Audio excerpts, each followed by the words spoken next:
My fiancée dumped me months before our wedding because her best friend said I wasn't good enough. Now they're both begging me to take her back. My fiancée dumped me months before our wedding because her best friend said I wasn't good enough. You're nothing without Brianna, she can do so much better, he sneered. I just laughed and left. Now he calls me 10 times a day, sobbing and begging me to take back his broke miserable friend. I still can't believe I'm typing this out. 3 months ago, I was planning what should have been the happiest day of my life with Brianna, my partner of 3 years. Today, I'm living in my best friend's spare bedroom, scrolling through apartment listings, and trying to figure out where it all went wrong. Brianna and I met in 2021. Within 6 months, we were inseparable. And after a year and a half, we moved in together. When Brianna first introduced me to her friends, most of them seemed pleasant enough.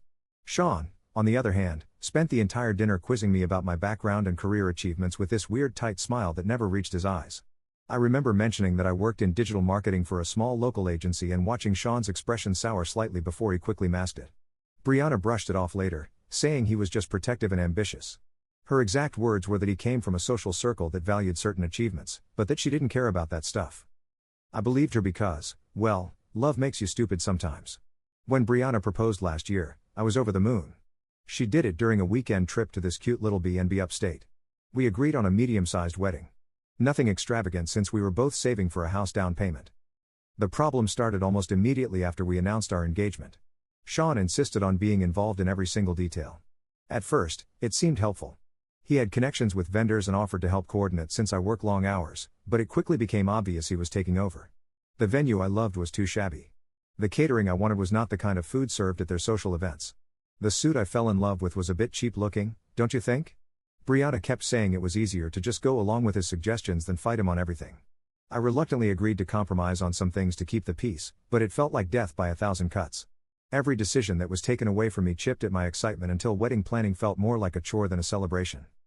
The real turning point came during a dinner at Sean's apartment about 3 months before the wedding. Sean had invited his friends Rita and Angelo over, and I realized halfway through that I was basically being paraded in front of them for approval.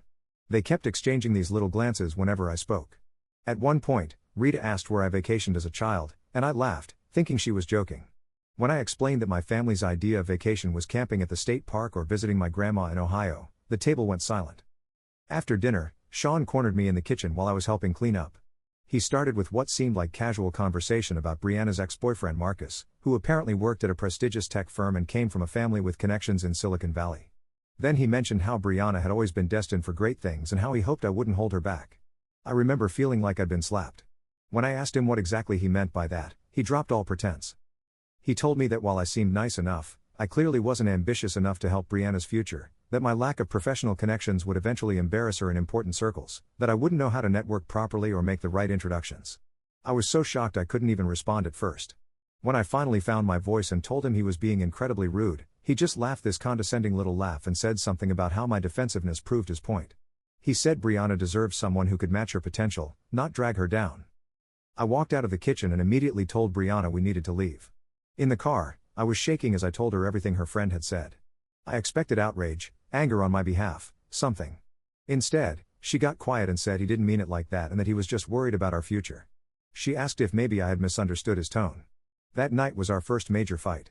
I couldn't believe she was defending his behavior.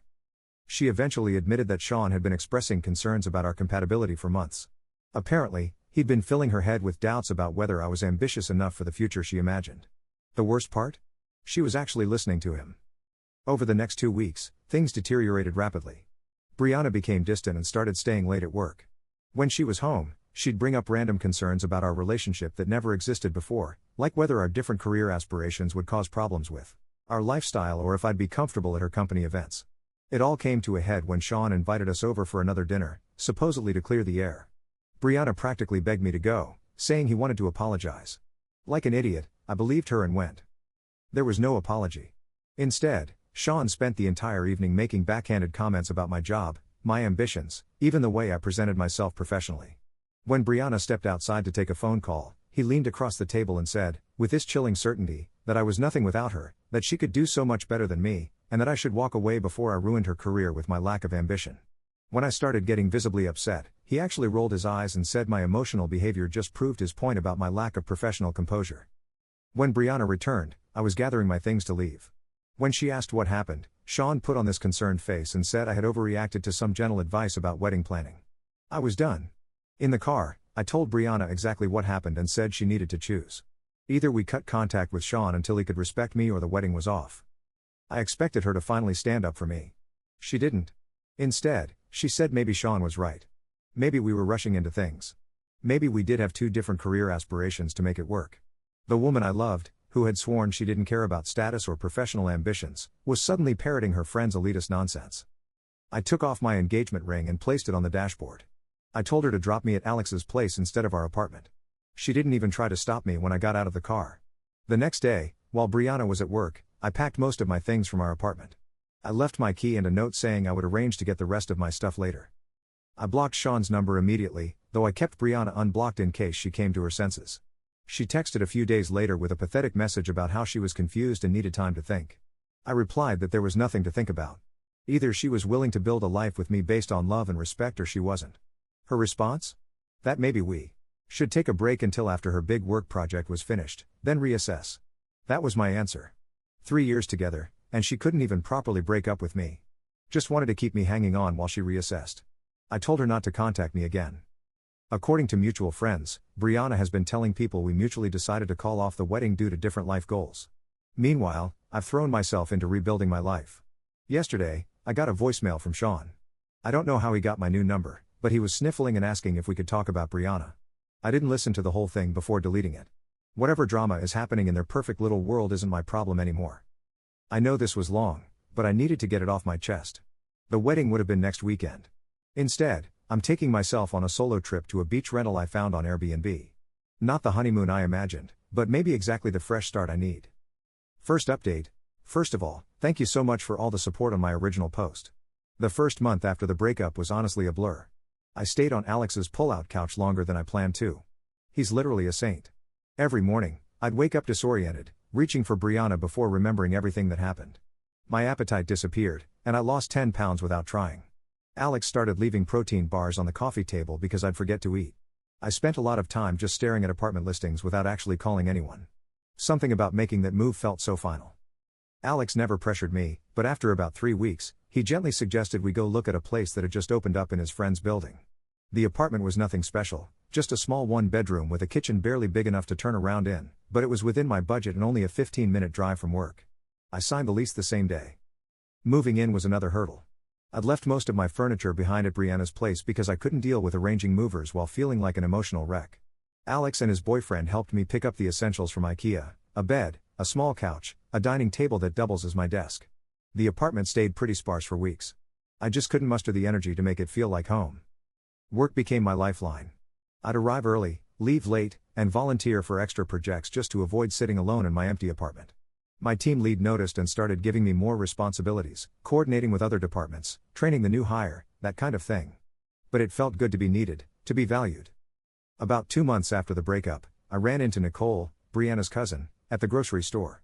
I almost hid behind the cereal display when I saw her, but she spotted me first. I was surprised when she actually approached me, looking genuinely uncomfortable. She told me she was sorry about what happened and that she'd argued with Sean about how he treated me. It was awkward but weirdly validating to hear someone from Brianna's circle acknowledge that I'd been wronged. That's when I first heard that things weren't going great for Brianna. I thanked her for the apology but kept the conversation brief. I wasn't ready to be pulled back into that world, even peripherally. A week later, my old college roommate invited me to a party. I almost didn't go. But Alex practically pushed me out the door, insisting that I needed to remember how to be a person again. He was right, though I'd never admit it to his face. The party was where I met Michael. He was the roommate's colleague, visiting from the downtown office. We just ended up in the same conversation circle, talking about random things. He asked for my number at the end of the night, and I surprised myself by giving it to him. Our first date was coffee on a Sunday afternoon. Low pressure, casual. He was easy to talk to, and for the first time in months, I went hours without thinking about Brianna. Michael works in something completely different from Brianna's field, lives in a modest apartment similar to mine, and has a refreshingly normal friend group that doesn't seem to care about networking or making the right connections. When I told him about my breakup, the condensed version, he just listened without trying to fix anything or offer platitudes. Around month 3 post-breakup, an unexpected opportunity came up at work. My company was restructuring, creating a new team, and they needed someone to take on more responsibility. My extra efforts over the previous months had apparently not gone unnoticed. My manager encouraged me to apply, though she warned me the position would involve longer hours and more stress. I almost didn't go for it. My confidence was still shaky. But I figured I had nothing to lose. The interview process was grueling, 3 rounds with various department heads, a presentation I stayed up until 2 a.m. perfecting, and a final meeting with upper management. I honestly didn't think I'd get it. There were other candidates with more experience, but 2 weeks later, my manager called me into her office to offer me the position. The promotion came with a significant raise that meant I could finally stop stressing about making rent each month. It wasn't life-changing money, but it was enough to start rebuilding my emergency fund, which had been depleted during the post-breakup chaos. I was still processing this news when I bumped into Rita, Sean's gossipy friend, at the mall. I was shopping for professional clothes for my new role, and she spotted me coming out of a store. She acted overly friendly, as if we'd been close before. After some awkward small talk, she dropped what felt like carefully planned information. Brianna had lost her job. Apparently, the big project she'd been working on, the one she'd used as an excuse when asking for a break from our relationship, had fallen apart spectacularly. Something about missed deadlines and poor management. Rita seemed to be watching my reaction closely, so I kept my face neutral while she continued sharing details. Brianna had been let go, and according to Rita, she'd been struggling to find her footing ever since. She also mentioned, with poorly disguised glee, that Marcus had briefly rekindled things with Brianna after our breakup, only to end it again after just a few weeks. Rita suggested that perhaps I dodged a bullet and winked at me. Later that week, I had another strange encounter. I was having dinner with Michael at this new restaurant downtown when I spotted Sean across the room. He was with a couple I didn't recognize. Our eyes met briefly, and I quickly looked away, my heart suddenly racing. I expected him to ignore me or maybe give me one of his famous cold stares. Instead, he actually approached our table while his friends looked on with expressions of mild horror. He greeted me like we were old friends, commenting on how wonderful I looked. He asked about my new job, how did he even know about that? And complimented my outfit. Michael looked confused but polite as I awkwardly introduced him. Sean's smile tightened almost imperceptibly when he realized I was on a date, but he maintained his friendly facade. Before leaving, he mentioned that everyone misses me and that he hoped we could catch up properly someday. I managed a non-committal response, and he finally returned to his table. Michael took it in stride when I explained who Sean was, though he did comment that he seemed intense. The weirdness continued. About a week later, Alex forwarded me a Facebook message he'd received from Brianna asking how I was doing and if I was seeing anyone. He hadn't responded, knowing I wouldn't want him to share details of my life with her. I was grateful for his loyalty but unsettled by her sudden interest. Through mutual friends, I learned more about Brianna's situation. After losing her job, she'd apparently moved in with Sean temporarily while job hunting. The perfect career trajectory he had envisioned for her was crumbling, and from what I heard, he was not handling it well. I tried not to think about them too much. My relationship with Michael was progressing naturally. No rush, just genuine connection. We'd been seeing each other for about 2 months, taking things slow. He came over to my apartment regularly, helping me slowly make the space feel more like home. We installed shelves for my books one weekend and hung some artwork the next. Small touches that made the place feel less temporary. My new position at work was challenging but fulfilling. Some days I'd come home completely drained, questioning if I was up to the task. But overall, I was proud of myself for taking the leap. My team respected me, and I was finally starting to believe I deserved the opportunity. Then last Friday, everything shifted again. I was leaving work when my phone buzzed with a notification, a voicemail from an unknown number.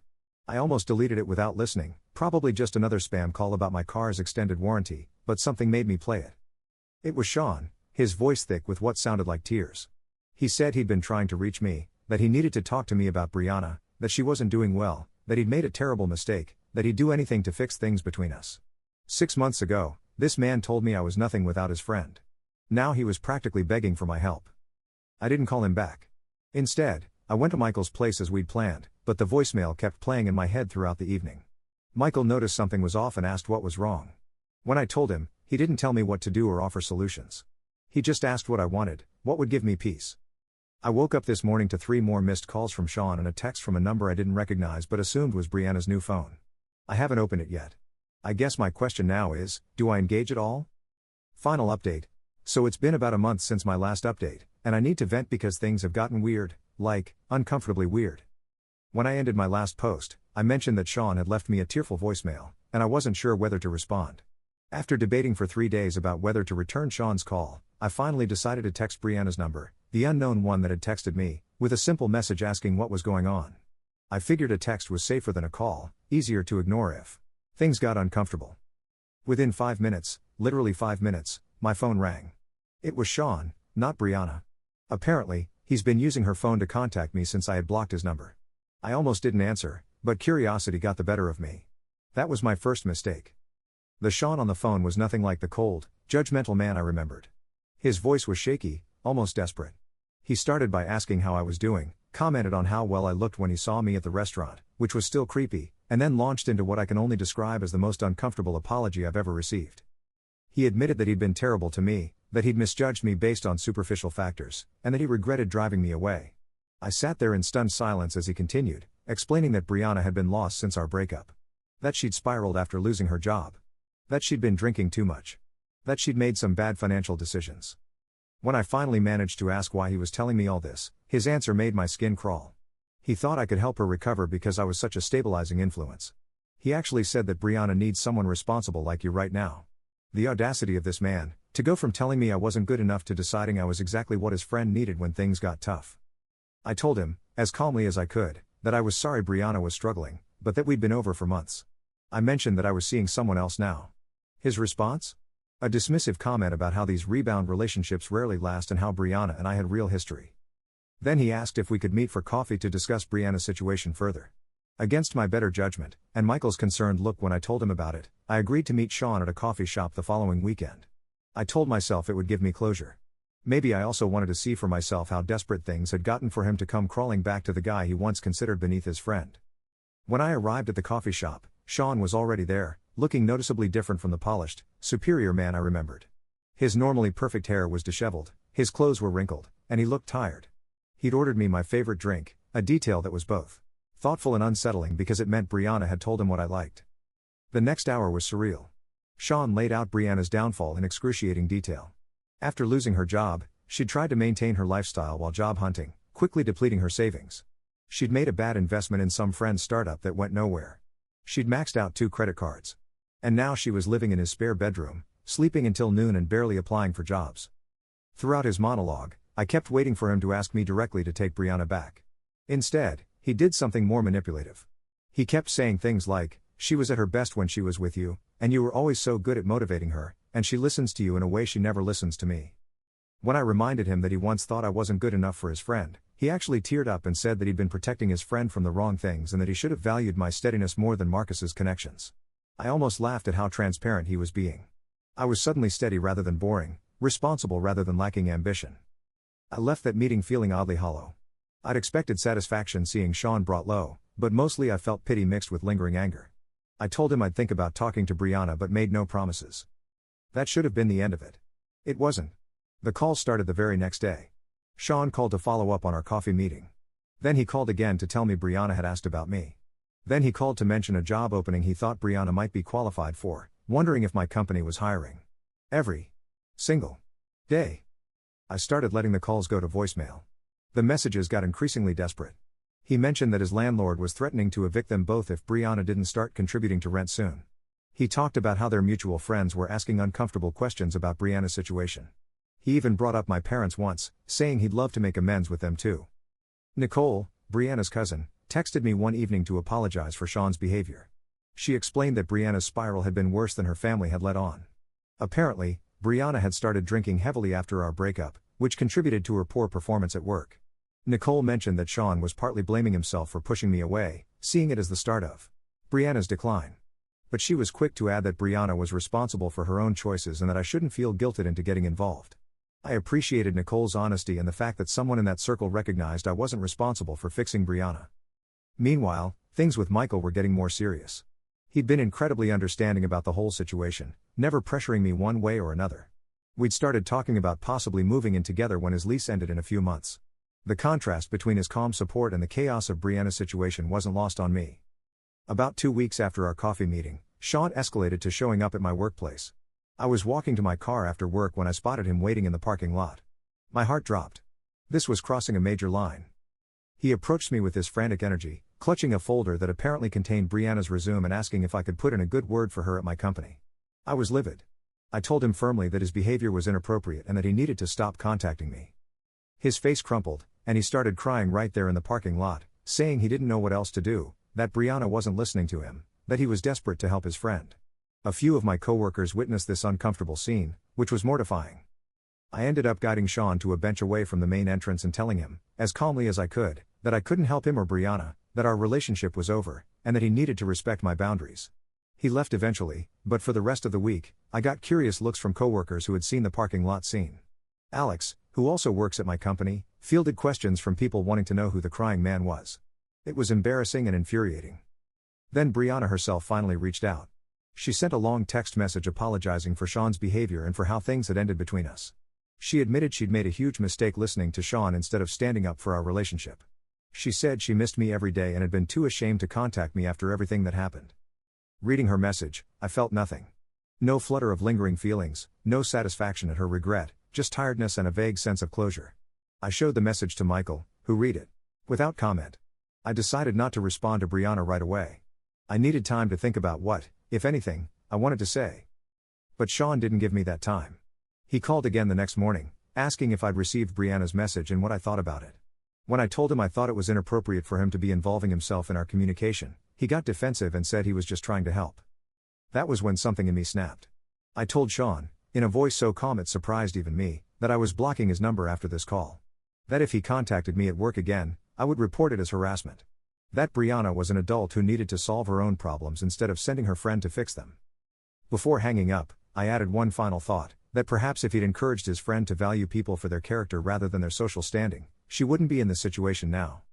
That evening, I finally responded to Brianna's text. I told her I forgave her for how things ended because holding on to anger wasn't helping either of us. But I also made it clear that we had no future together, that I had moved on, and that she needed to do the same. I suggested she get professional help for her drinking and financial issues, and that she needed to stop letting Sean fight her battles. I ended by wishing her well and asking her not to contact me again. I blocked both their numbers immediately after sending that message. It felt like closing a door that had been left ajar for too long. The next day, though, I got an Instagram DM from Sean. He'd created a new account just to message me. This time his tone was angry. He accused me of being heartless, of abandoning Brianna when she needed me most. He said I was throwing away years of history out of pride. That last bit almost made me laugh. Sean talking about pride as if he hadn't destroyed our relationship with his own. I didn't respond, just blocked that account too. But he found other ways. Emails from new addresses, even a handwritten letter mailed to my apartment. Each contact was more desperate than the last. The final straw came last weekend. Michael and I were having dinner at my apartment when there was a knock at the door. I opened it to find Brianna standing there, looking disheveled and clearly having had a few drinks. Sean was hovering anxiously behind her. I was so shocked I couldn't speak at first. Michael came up behind me asking who was at the door, and the look on Brianna's face when she realized I had someone else there was almost pitiful. What followed was awkward and uncomfortable. Brianna tried to talk about our past, about how much she regretted her choices. Sean kept interjecting with comments about how good we were together. I didn't invite them in. Instead, I stepped into the hallway and closed the door partially behind me. I told Brianna, as gently but firmly as I could, that this wasn't appropriate. That showing up unannounced at my home crossed a serious boundary. That I had meant what I said in my message about moving on. Brianna's response surprised me. She turned to Sean and said this was exactly why she hadn't wanted to come, that she'd told him this would only make things worse. Then she apologized to me again, not for the breakup this time, but for not protecting me from Sean back then and now. I haven't heard from either of them in the 5 days since that encounter. Nicole texted once to apologize again and let me know she was taking Brianna to her first AA meeting. I thanked her but didn't ask for further updates. Michael and I are going away for a weekend trip soon. I've changed my email address and asked my manager to be on the lookout for unwanted visitors. Life goes on, and surprisingly, it's better than I could have imagined a year ago when I was planning a wedding to the wrong person.